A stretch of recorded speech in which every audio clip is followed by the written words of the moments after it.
Hello everyone, welcome to recipes by dear Maa channel থেকে আবারও চলে এলাম নতুন আরেকটি ভিডিও নিয়ে। আজকে আমি সবার সাথে শেয়ার করব টাকি মাছের ভর্তা। জানি এটা খুবই মজাদার একটি ভর্তা, তো এই জন্য আমি প্যানে একটু তেল দিয়ে নিয়েছি প্রিহিটেড করে। আর টাকি মাছগুলোকে ভালোভাবে ক্লিন করে সেই টাকি মাছগুলোকে আমি প্যানে দিয়ে দিচ্ছি।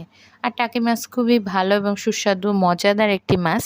আর টাকি মাছের ভর্তার কথা শুনলে অনেকেরই নিশ্চয়ই আমার মতো জিহ্বায় জল চলে আসবে যে টাকি মাছের ভর্তাটা খুবই একেবারে অন্যরকম এবং খেতে খুবই মজাদার। তো আমি একটু পানি দিয়ে দিলাম। আর এ পর্যায়ে আমি যেভাবে টাকি মাছের ভর্তাটা খুব সুন্দরভাবে করি সেটাই লবণ দিয়ে দিচ্ছি পরিমাণ মতো, কারণ লবণ আবার ভর্তাতেও প্রয়োজন হবে। আর শুকনো মরিচ দিয়ে দিচ্ছি 1 টেবিল চামচ, আর পরিমাণ অনুযায়ী, কারণ সমস্ত ইনগ্রিডিয়েন্টসগুলো মাছের কোয়ান্টিটি অনুযায়ী পরিমাণ মতো আপনারা দেবেন, তাহলে আপনারা বুঝতে পারবেন এবং আমিও যেভাবে করি। আর হলুদ দিয়ে দিলাম, অল ওভার সব কিছু পরিমাণ মতো দিয়ে দিলাম, হলুদ, মরিচ আর লবণ, আর একটু গোলমরিচের গুঁড়া, যেটা আমি সবসময় ব্যবহার করি। আর গোলমরিচে পর্যাপ্ত পরিমাণে একটা ভালো স্পাইসি ব্যাপারও আছে এবং এটার অনেক অনেক উপকারিতা আছে। তো আমি এখন এই সব কিছু ইনগ্রিডিয়েন্টস দিয়ে এটাকে ভালোভাবে নেড়ে চেড়ে নিচ্ছি এবং নেড়ে এই পানির টুকুর ভিতরে এই টাকি মাছগুলো সেদ্ধ হবে, কারণ আর এক্সট্রা কোনো পানি আমি দিব না, যতটুকু দিয়েছি এটাতেই হবে। তো অল ওভার টাকি মাছের তো অনেক অনেক গুণাগুণ, তারপরও টাকি মাছের আর কিছু কথা যেটা না বললেই নয়। টাকি মাছটা এর ভিতরে সেদ্ধ হতে থাকুক, আর টাকি মাছের গুণাগুণ নিয়ে কয়েকটা কথা বলি। টাকি মাছ অনেকে আমরা ভর্তা করে খাই, আবার হচ্ছে ঝোল করে খাই। তো অনেকগুলো রেসিপি আমাদের রেসিপিস বাই ডিয়ার মা চ্যানেলে আছে। আর আজকে যেটা করব সেটা হচ্ছে ভর্তা। তো টাকি মাছে 17.18 গ্রাম প্রোটিন, আর 757 মাইক্রোগ্রাম জিঙ্ক আছে, 1.17 মিলিগ্রাম আয়রন আছে ও 157 মিলিগ্রাম ক্যালসিয়াম আছে। তার মানে একটা মাছের ভিতর জিঙ্ক আছে, ক্যালসিয়াম আছে, আয়রন আছে। তো 3টা উপাদান আছে একটা মাছের ভিতর। আর প্রোটিন তো প্রতিটা মাছেই থাকে, এজন্য তো সব ডক্টররাই বলে মাছ খেতে, এবং আমরা বাঙালি মাছ ছাড়া আমাদের চলে না। তো এই মাছটার ভিতরে আয়রন, প্রোটিন, ক্যালসিয়াম, জিঙ্ক 4টা উপাদান আছে। তো অবশ্যই চেষ্টা করবেন এই দুর্লভ মাছটা খাওয়ার জন্য। অবশ্যই অনেকে ভাবে মাছটা ক্লিন করতে খুবই কষ্ট, আহামরি কিছুই না। কারণ আমাদের যদি চিন্তা থাকে আমরা ঘরের মানে মাছ ভর্তাগুলো খাবো, কারণ বাইরে অনেক সময় কিভাবে হাইজিন মেনটেন্স করে না, কিভাবে কি করে। তো সেই পারপাস থেকে নিজেরা সুন্দর করে পরিবারের সবাই মিলে খুব আনন্দ করে এই ভর্তাটা করা যায়। তো আমি একটা কাঁটা চামচ দিয়ে প্রতিটা মাছকে চেক করে নিচ্ছি 100% এটা একেবারে সিদ্ধ হয়েছে। তো আমি দেখে নিলাম। তো এই পর্যায়ে হচ্ছে এই মাছগুলোকে আমি ভর্তার দিকে চলে যাব। তো টাকি মাছের ভর্তাটার কথা মনে করলেই যেটা মনে হয়, আমরা হোটেল, রেস্টুরেন্ট এবং অনেক সময় আমাদের কিছু অনুষ্ঠান অথবা পারিবারিক যে অকেশনগুলোতে আমরা এইসব মাছের ভর্তাগুলো আগে যেরকম অ্যাভেলেবেল হতো, এখনও হয় কম। তবে এই মাছগুলা আহামরি কিন্তু দাম না, খুব সহজলভ্যভাবে পাওয়া যায়। রাস্তার আশেপাশে, দোকানের আশেপাশে সব জায়গায়, অথবা আশেপাশে যেকোনো বাজারেই মিলে যায়। তো চেষ্টা করলে সবই মেলে। তো আমরা সবাই অন্তত মাসে একবার হলেও এরকম মাছগুলা, যেগুলো আমাদের দেশীয় মাছ, এগুলা খেলে আমাদের জন্য খুবই উপকারী। আর বাঙালি আমরা, মাছে ভাতে বাঙালি। তো আমি এক এক করে মাছগুলো পর্যাপ্ত গরম, যার জন্য আমি হচ্ছে এই কাঁটা চামচের মাধ্যমে মাছগুলো থেকে কাঁটাগুলো ছড়িয়ে নিচ্ছি। আর টাকি মাছের কাঁটার কথা চিন্তা করলে হবে না, কারণ একটু তো মাছের কাঁটা থাকবেই। আর ওইভাবে আমি খুব ইজি ওয়েতে আমি কীভাবে কাঁটাগুলোকে ছড়িয়ে নিচ্ছি সেটাই আমি আপনাদের সাথে আমার মতো করে শেয়ার করছি।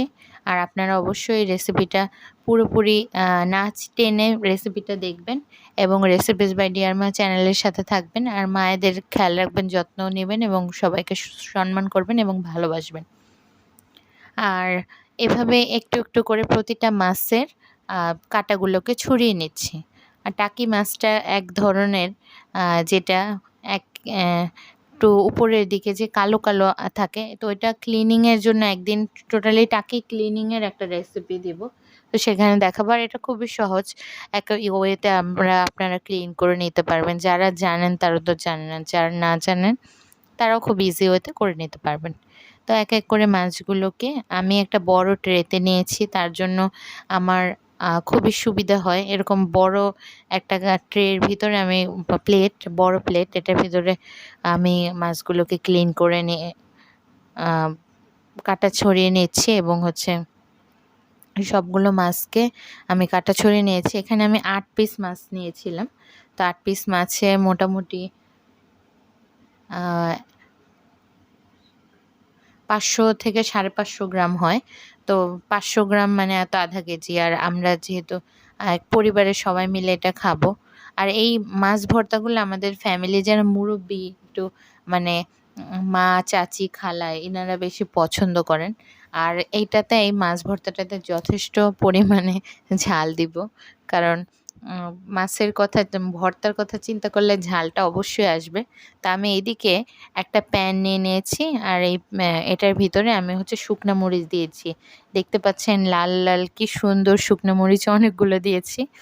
তো বেসিক অর্থে ভর্তা খেতে গেলে শুকনা মরিচ হবে না তাহলে তো হবে না, জমবে না ব্যাপারটা। তো এইজন্য শুকনা মরিচগুলোকে আমি ভেজে নিচ্ছি। সরিষার তেল দিয়েছি। কারণ সরিষার তেলটাও আমাদের দেশীয় তেল। তো আমরা যেহেতু দেশীয় মাছের ভর্তা করতেছি তো সবকিছু দেশীয় হলেই ভালো। তো এই সরিষার তেলের ভিতরেও প্রচণ্ড পরিমাণে একটা ঝাঁঝ থাকে এবং খেতে খুবই ভালো লাগে। তাই হচ্ছে সরিষার তেলেই আমি হচ্ছে মাছের জন্য শুকনো মরিচগুলো ভেজে নিলাম। আর আমি যেই ট্রেটাতে মাছগুলো করেছি সেই একই ট্রেতে আমি হচ্ছে শুকনো মরিচগুলো উঠিয়ে নিলাম। ভর্তা করতে গেলে এটাই স্পেশালিটি আমি যেটা করি, একসাথে সবকিছু। আর আমি এখানে পেঁয়াজ এবং রসুন দিয়ে দিলাম। আমি এখানে পরিমাণ অনুযায়ী পেঁয়াজ এবং রসুন দিয়েছি। কারণ ভর্তাতে আমি যতটুকু পেঁয়াজ রসুন দেওয়ার দরকার এই ভর্তাটা সুস্বাদু করে খাওয়ার জন্য ঠিক ততটুকু দিয়েছি। আপনারাও আপনাদের পরিমাণ অনুযায়ী দেবেন। তো পেঁয়াজ রসুনগুলোকে একটু কুচি, কুচি করে কেটে দেবেন। আর আমি এখানে পেঁয়াজ গুলোকে সবগুলোকে ভেজে নিচ্ছি একসাথে। আর এই পেঁয়াজটা ভাজতে, ভাজতে সেটা হচ্ছে মাঝখানে আমি এখানে একটু হলুদ আমি অ্যাড করে দিয়েছি। কারণ হলুদটা অ্যাড করলে কালারটা সুন্দর আসে। তো এই হলুদটা আপনারা স্কিপও করতে পারেন, চাইলে দিতে পারেন। তবে টাকি মাছের ভর্তার সাথে এটা খুবই একটা জমে যাবে ব্যাপারটা এবং কালারটাও খুব আসবে। আর আমি এখানে শুকনো মরিচগুলোর সাথে সামান্য একটু লবণ দিয়েছি। লবণ দিয়ে এটাকে ভালোভাবে হাত দিয়ে চটকে নিচ্ছি। কারণ যেহেতু ভর্তাটা দেশীয় আর আমরা যেহেতু আমাদের আ আন্টিরা, ফুপুরা, খালারা যেভাবে মায়েরা ভর্তাগুলো হাত দিয়ে করেন খুব ভালোবাসা দিয়ে। হাতটা অবশ্য হাইজিন ফ্রি করে ক্লিন করে নিয়েছি। তো আপনারাও অবশ্যই যেভাবে আপনাদের সুইটেবল হয় সেভাবে করবেন।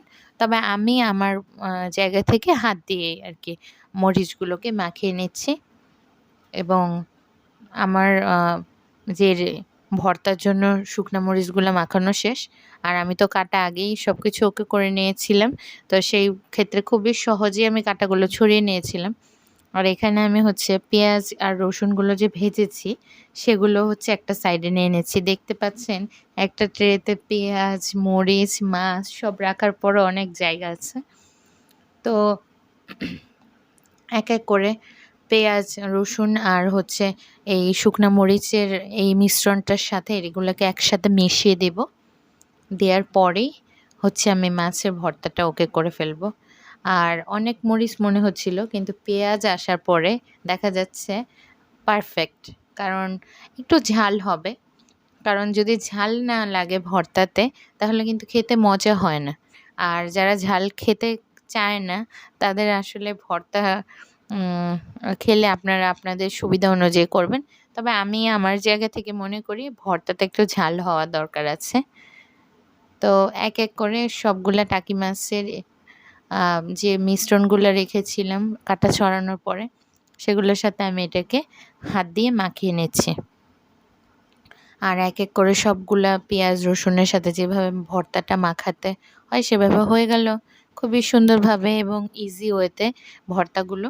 আর এই ভর্তাগুলো করার পরে একটা, একটা করে যেমন হোটেলে আমাদেরকে দেয় গোল, গোল করে, ওরা তো অনেক ছোট, ছোট দেয়।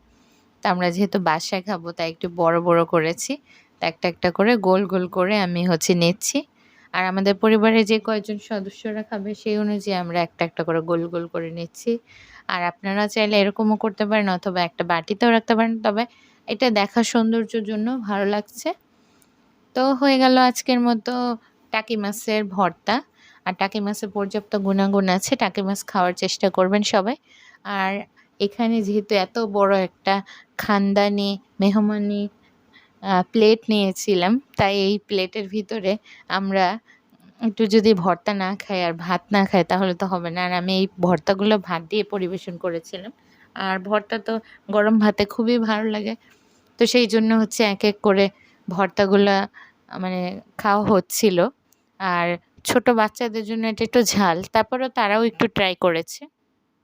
তো আলহামদুলিল্লাহ ভর্তাটা অত্যন্ত সুস্বাদু এবং মজাদার হয়েছে, যেটা কিনা আর না বানিয়ে খেলে আপনারা বুঝবেন না।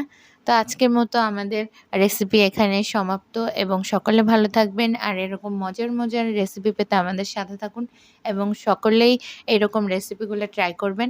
এবং আমাদের সাথে থাকার জন্য ধন্যবাদ। Thanks for watching. আল্লাহ হাফেজ।